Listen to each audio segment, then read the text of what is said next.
ताज्या घडामोडींसाठी महाराष्ट्र आपला न्यूजला सबस्क्राइब करा व बेल आयकॉन क्लिक करा।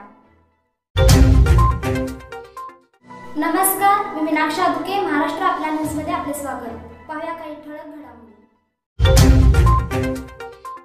इचलकरंजी येथे मोठ्या उत्साहात गौरीचे आगमन। गौरीचा सण म्हणजे महिलांचा सण। या दिवशी महिला मुली अगदी भक्तिभावाने गौरीला आणले जातात। तेथे गौरीची पूजा करून भक्तिमय वातावरण घरी आणले जाते। घरी आणून गौरीची पूजा करून आपल्या आपल्या परीने सजावट केली जाते। आज आम्ही महाराष्ट्र आपला न्यूज माध्यमातून घरगुती गणपती सजावट व गौरीची केलेली सजावट दाखवित आहोत।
दुख हरता वार्ता विघ्नाची, नुरली पूर्वी प्रेम कृपा जयाची, सर्वांगी सुंदर ओटी शेंदुराची, कंठी झळके मार मुक्ता पाणाची। जय देव जय देव जय देव जय देव।